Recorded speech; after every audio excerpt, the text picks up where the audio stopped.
अगर आप पाकिस्तानी हैं तो ये वीडियो देखना आपके लिए बहुत ज़रूरी है। अगर आप इस वीडियो को एंड तक देखेंगे तो आपके बहुत सारे कॉन्सेप्ट जो हैं वो क्लियर होने वाले हैं। पाकिस्तान दुनिया का 5वां बड़ा मुल्क है। पाकिस्तान में 26 करोड़ से ज़्यादा लोग रहते हैं। पाकिस्तान दुनिया का 7वां बड़ा मुल्क है जिसके पास 7वीं बड़ी आर्मी है। पाकिस्तान न्यूक्लियर वेपन्स रखने वाली कंट्री है, पर इसके बावजूद तरक्की याफ्ता ममालिक की लिस्ट में पाकिस्तान का जो नंबर है वो 120वां है out of 192। Can you believe it. अगर हम बात करते हैं कि पाकिस्तान में ज़हीन लोग नहीं हैं तो पाकिस्तान में आईक्यू के हिसाब से पाकिस्तान का चौथा नंबर है। उसके बावजूद हमारे पास आइंस्टाइन और न्यूटन जैसे लोग पैदा क्यों नहीं होते?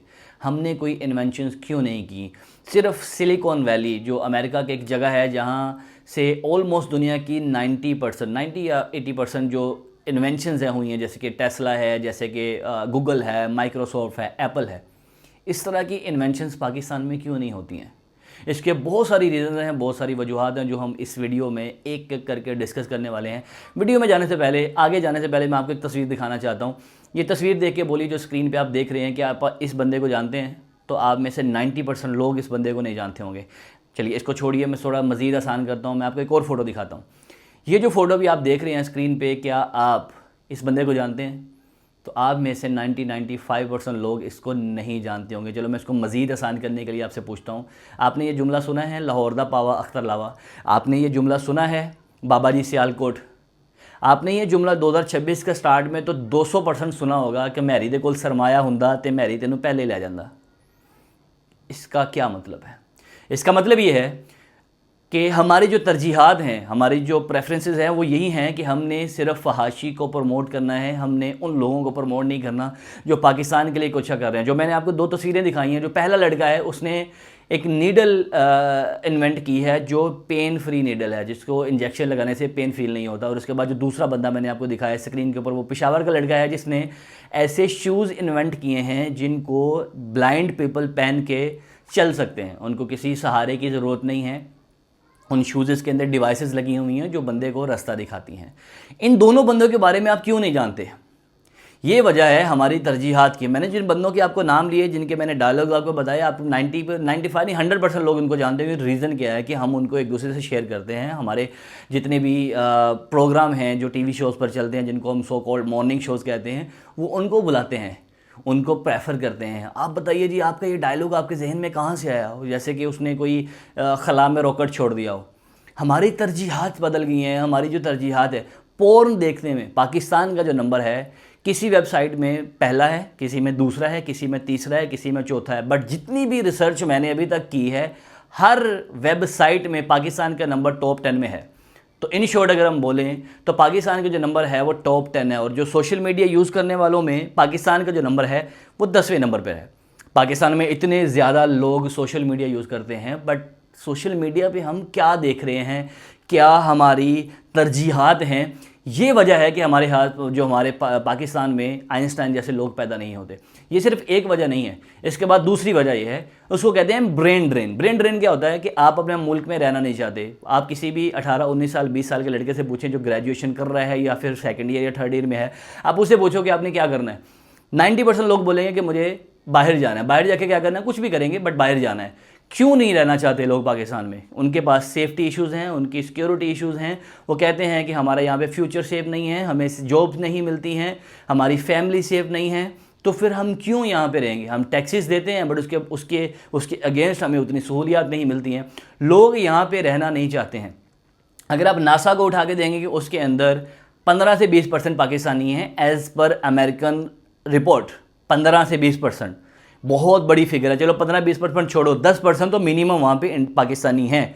पाकिस्तानी बाहर जाके अच्छी अच्छी पोस्ट पर काम कर रहे हैं। बहुत फेमस डॉक्टर जो हैं अमेरिका के अंदर वो पाकिस्तानी हैं, नासा के अंदर पाकिस्तानी हैं, माइक्रोसॉफ्ट के अंदर पाकिस्तानी हैं, यूट्यूब का को फाउंडर पाकिस्तानी था।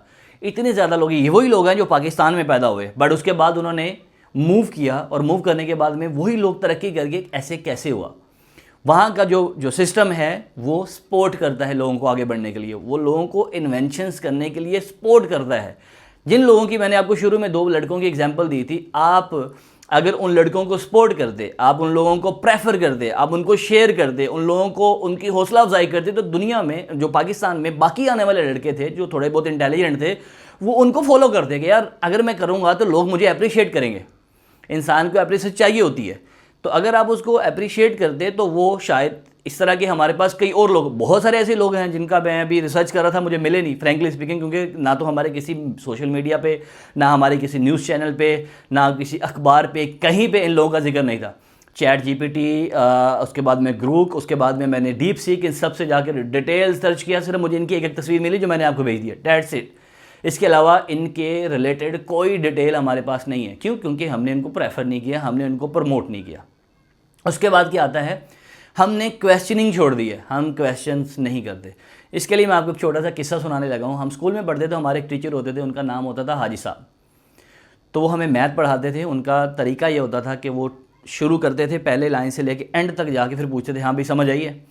तो अगर किसी ने कह दिया कि समझ नहीं आई तो वो मारना शुरू कर देते थे कि समझ क्यों नहीं आई, तू कहाँ सोया हुआ था। बट अगर किसी ने कह दिया कि सर मुझे आधी समझ आई, आधी समझ नहीं आई, तो बोलेगा ठीक है, जहाँ तक समझ आई है मुझे समझाओ। आपने अगर कैसे तैसे करके वो आधा क्वेश्चन उनको समझा दिया, तो जो बाकी वाला आधा क्वेश्चन उसके ऊपर वो मारना शुरू कर देते थे कि तुमने ये आधा क्वेश्चन क्यों, क्योंकि तुम्हारा फिर ध्यान नहीं था क्लास में, जिस वजह से तुम्हें समझ नहीं आई। और अगर आपने कह दिया कि मुझे सब समझ आ गई है, ओके डन, अगले दिन जब वो टेस्ट लेते थे फिर पिटाई होती थी कि भाई अगर तेरे को समझ नहीं आई थी तूने कल क्यों नहीं बोला। आप समझ रहे हो, क्वेश्चन किसी भी हाल में करना अलाउ नहीं था। इसकी मैं छोटी सी और एग्जांपल देता हूँ।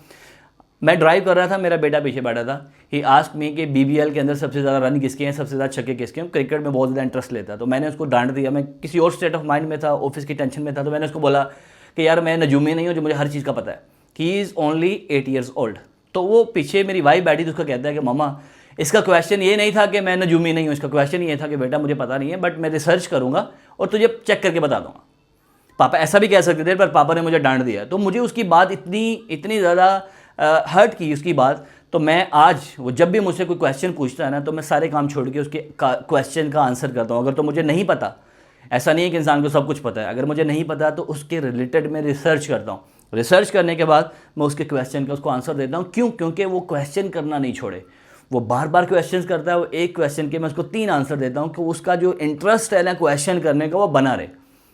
ठीक है, ये हमारी कंडीशनिंग होती है बचपन से कि हम क्वेश्चंस पूछ ही नहीं सकते। ना हम अपने टीचर से पूछ सकते हैं, ना अपने पेरेंट्स से पूछ सकते हैं, ना हम किसी अपने बड़े से पूछ सकते हैं।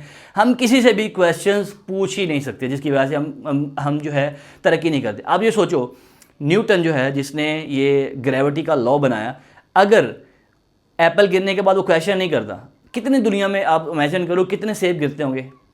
न्यूटन से पहले भी गिरते थे, न्यूटन के बाद भी गिरते हैं।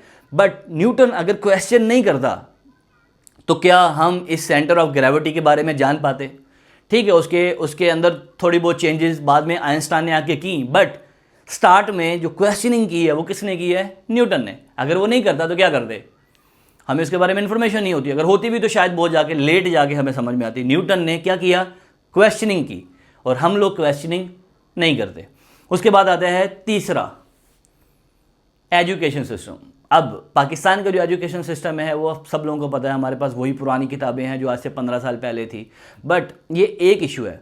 दूसरा इशू क्या है कि हमारा जीडीपी का टोटल सिर्फ 2.5% हिस्सा जो है हम एजुकेशन पे खर्च करते हैं। चीन जो है 4.1% करता है, अमेरिका 6.1% करता है, और इंडिया 4.6% अपनी जीडीपी का एजुकेशन पर लगाता है।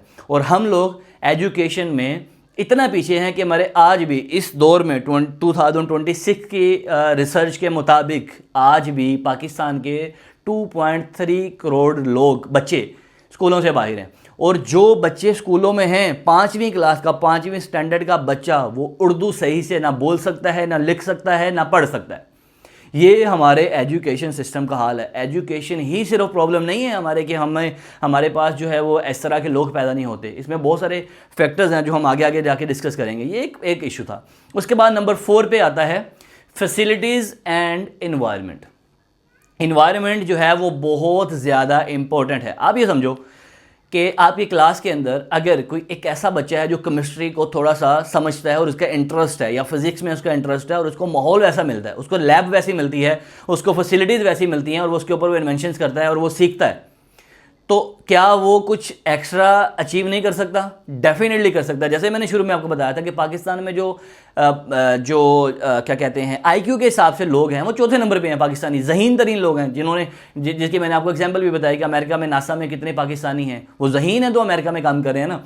हमारे पास ना तो फैसिलिटीज़ हैं, ना हमारे पास वो उस तरह की इन्वायरमेंट है। मैं जब इंजीनियरिंग कर रहा था तो हमारे पूरे कॉलेज में 3 तरह की लेवल्स निकालने के लिए 3 तरह की मशीनें यूज़ होती है, जिसको कहते हैं ऑटो लेवल, जो बिल्कुल बेसिक लेवल होता है, जो दूरबीन के जैसे होता है। उसका मतलब ये होता है कि वो लेवल्स चेक कर सकता है, ठीक है। उसके बाद होता है थैडोलाइट। थैडोलाइट से आप थोड़ी बहुत लेवल्स मार्क कर सकते हैं और थोड़ा प्रोसाइजली उसको कर सकते हैं। इसके बाद आती है टोटल स्टेशन। टोटल स्टेशन एक एडवांस मशीन है जिससे आप उसके कॉर्नर्स, उसका अप्स डाउन्स लेवल हर चीज़ निकाल सकते हैं। और हमारे स्कूल में, कॉलेज में टोटल स्टेशन थी ही नहीं।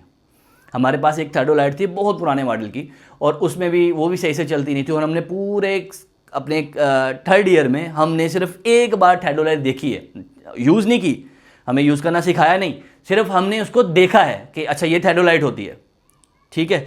ये फैसिलिटीज़ है हमारे स्कूल एंड कॉलेजेस की। जब मैं डिग्री करके निकला तो मुझे 2.5 से 3 साल लगे वापस से सारी चीज़ों को समझने में, सीखने में। 2.5 से 3 साल के बाद जाके मैं सारी चीज़ों को समझ पाया और उसको अपनी फील्ड के अंदर आगे बढ़ पाया। मेरी क्लास में ऐसे तकरीबन 5 से 6% लोग ऐसे हैं जो इस फील्ड के अंदर हैं। बाकी सारे के सारे कोई अपने अब्बा का बिजनेस कर रहा है, किसी ने कोई फार्मर बन गया, किसी ने टैक्सी चलाना छोड़ दी। एक मेरा क्लास फेलो है यहाँ पे दुबई में तलाबात के अंदर डिलीवरीज करता है। ही इज़ इंजीनियर बट वो यहाँ पे डिलीवरीज करता है। क्यों? क्योंकि जॉब नहीं मिली। क्यों? क्योंकि उसके पास में एक्सपीरियंस नहीं है। एक्सपीरियंस कैसे आएगा? इन्फॉर्मेशन नहीं है। इन्फॉर्मेशन कैसी है? आधी अधूरी इन्फॉर्मेशन जो हमने किताबों से पढ़ी है, रट्टा लगा के पास होने वाली, उसकी बेस पर उसको जॉब नहीं मिली। कितने सारे इंटरव्यूज़ दिए बट जॉब नहीं मिली। उसके बाद में नंबर 5 पे आती है political and economical instability. Pakistan में आपको पता है कि 3 से 4 साल से ज़्यादा कोई भी हुकूमत नहीं रहती है, चेंज हो जाती है। पुरानी हुकूमत ने अगर खुदा ना खास्ता कोई ऐसा प्रोजेक्ट लॉन्च कर दिया है जिसमें रिसर्च के बेस कोई चीज़ें हो रही हैं या एजुकेशन को थोड़ा बेटर किया जा रहा है, तो जो नए वाली गवर्नमेंट आती है वो उसको बंद कर देती है। क्यों बंद कर देती है? क्योंकि ये तख्ती जो लगेगी ना बाहर के, ये किस गवर्नमेंट ने स्टार्ट किया था, अपने दस्ते मुबारक से इसका जो इफ्तिताह किया था, उसके ऊपर हमारा नाम नहीं आएगा। ये तो इसका नाम आएगा जिसने इसको स्टार्ट किया था, तो वो आके इसको बंद करवा देते हैं। पाकिस्तान में जो रिसर्च के ऊपर जो पैसा खर्च हो रहा है, मैं भी आपको कंपैरिजन बताने लगा हूँ पूरी दुनिया के अंदर कि पूरी दुनिया कहाँ पे है और हम कहाँ पे स्टैंड करते हैं। पाकिस्तान जो रिसर्च के ऊपर अपनी पूरी टोटल जीडीपी का जो परसेंटेज खर्च करती है वो 0.16% है। और जो साउथ कोरिया है वो 4.8% पे है, और चीन जो है वो 2.4% है। बिकॉज चीन जो है वो ऑलरेडी बहुत आगे निकल चुका है, तो उनका जो 2.4 है फिर भी वो पाकिस्तान से तो बहुत ज़्यादा आगे हैं।